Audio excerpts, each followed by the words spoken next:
Hello there, my name is Waddles and today I'm going to be showing you how to make a working mob farm in the 1.13 update Aquatic. This design is working, like I said, and it will work on the Java edition of the game and the Bedrock edition of the game.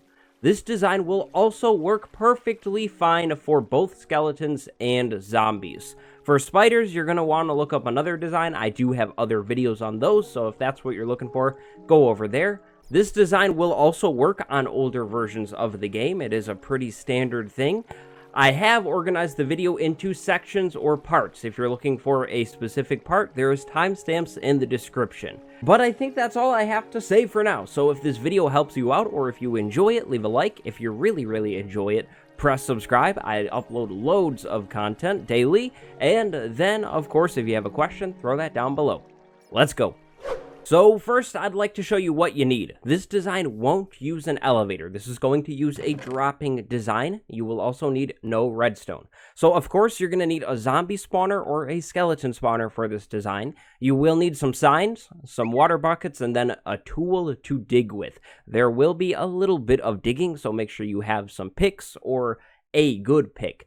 Also, you might need a hopper and a chest, depending on how you want to do it, but that's totally optional. If you're looking for more specific numbers, I think you will need about 4 signs and about 5 or 6 buckets of water. So once you've collected your materials, you need to go find a spawner. Now, you're looking for a spawner that isn't right on Bedrock, because that will make things a whole lot easier. A tip that I have for you is if you're in a creative world or a world that you don't mind cheating, go to spectator mode and go under the surface. You can find a spawner pretty easy. I have one right here, so this will do perfectly fine.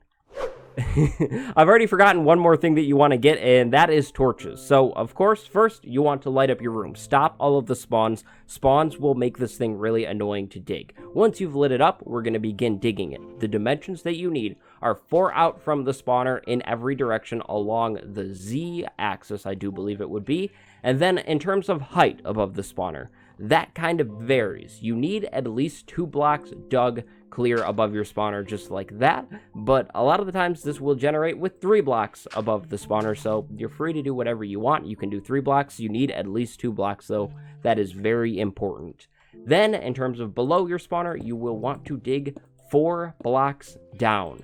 So your final dimensions of this room, once you're done digging it, will be 9 by 7 or 8 and the Y by 9. The 7 or 8 just, again, depends on how tall you want to dig your room. Now also, keep in mind that when you're digging this room, it's gonna get dark, so make sure you replace your torches. It'll be a whole lot safer of an idea to use too many torches than it would be to use too little.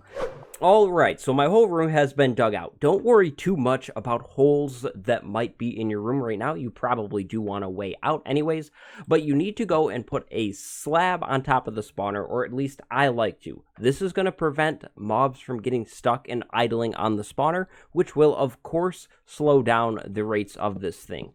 But with all of this dug out, this would be the perfect time to make it look nice. If you want to make the room look nice and you care about that stuff, do that now. If you don't really care about that, that's fine. Next, we're going to start setting up how we're going to have these mobs get killed or how we are going to kill them. What you want to do is find that block in the middle of the room right below your spawner here. This is where we're going to have them drop. However, I find when I use 1 block, mobs get stuck on each other, so I like to take 3 just like that. The 3 could really be in any direction. It doesn't really matter. After doing this, you do want to dig down 2 more on every block, and then on one edge of it, you want to dig down 1 final one. So that one is 4 deep. You want to take some signs and line this top ledge with signs. This is going to stop water from pouring down into here. Then you want to jump down into this hole and put 1 more sign just like this right there. That's going to stop water from going down into that hole. Now, it's time for water, unless you don't want to. Water will make things a lot harder to move around and build with, so you don't need to put the water in on this step. Usually I would, but if you don't want to, you don't have to yet. All you need to do is put a bucket of water in each corner of this spawn room, just like that. You should have currents pushing everything right to the middle if you have the same dimensions as me. Then you want to take 1 more bucket of water and put it right down here. This is going to funnel all of the mobs down into here, again, so they don't get stuck on each other. And then they're going to be funneled down into this chute right here. Now this next step has 3 options that I've set up. Right now you see 3 timestamp number things on the screen. Depending on which option you want, skip to that time in the video or watch them all. It's up to you. The first path that you could take with this spawner is a one-hit kill option. This will require an AFK spot, but skip to that first time if you want that option. The next option is a no-hit kill option, meaning the mobs will die automatically for you. You will need an AFK spot as well for that one. And the final way that you could set this up requires no AFK spot, but a lot more hits to kill each mob. So skip to whatever time you want, and then we'll continue on with the tutorial. So if you want to kill your mobs with one hit of your sword, this is what you need to do. You need to go down onto this block right above the sign. I filled it back in for convenience's sake, but you need to get your Y coordinate right here. So mine is 49. You need to drop the mobs about 21 blocks to get them down to one hit. I find if you drop them 22 blocks, they die half the time, and then the other half of the time, they don't die. So usually I do 21 blocks. What that means is that you need to dig down 21 blocks from here. You could do some simple math or you can just count, but that's what you want to do. Now be very careful about digging straight down. Maybe do a whole thing like this, but go 21 blocks all the way straight down. So I'm 21 blocks down here at Y28. What you want to do is dig one more block out, then jump up and place a hopper on one side of this little area.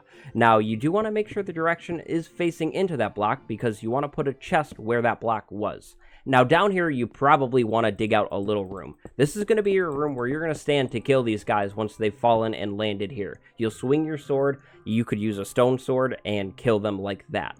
Now, with this method, you will need an AFK spot because the spawner is only active if you're within 16 blocks of it. So, to get that AFK spot, usually what I'll do is I'll dig right back up about 16 or so blocks and then dig a little room. I'm right next to my little falling elevator, so that's how I know that I should be active. To test if it's on, you can either have an x-ray pack and look at the spawner. If fire comes out of it, then it is on. Right now, that spawner's on. Or you can just do a little bit of trial and error. Wait here. If a mob spawns and falls down there, you know it's working. So you want your mobs to die instantly. Well, that's really not that hard. So we have this whole setup here, and then I went and filled in one block right here because this number is important. You want to get your Y coordinate of this block because knowing that, we'll know that we need to drop the mobs about 25 blocks from here. Now, technically, you need to drop a mob 23 blocks to kill it, but I find if you go a little over that, it definitely helps. You also are going to want to take into account the mob's armor because that will absorb damage. So anyways, you want to take this spot and dig down 25 blocks from what you're standing on at least. You probably do want to go a little more than 25 blocks, but dig downwards. Be careful about digging straight down. So I went a bit over 23 or 25, like I was just saying, blocks down. What you want to do then is dig down one more, jump up, and place a hopper facing into one of the blocks. It doesn't really matter. Then you want to dig out and put a chest down, so all of your drops will go into that chest. You don't need the hopper. You could have them fall into a block, and you could stand here and pick all that stuff up. But if you're standing here, I would advise that you have something protected here just in case things aren't dying. If something spawns with iron armor, it might not die. Now, like I said, you do need an AFK spot, so what I would say to do is dig up along this falling elevator here.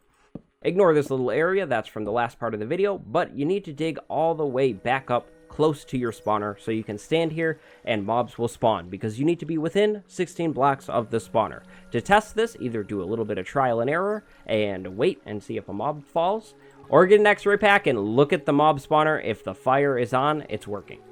So you don't want to make a separate AFK spot and you don't mind hitting the mobs more than once to kill them. Well, what you want to do is go down onto this block that I actually filled back in, but it doesn't really matter, and dig about 6 or so blocks down. It doesn't really matter.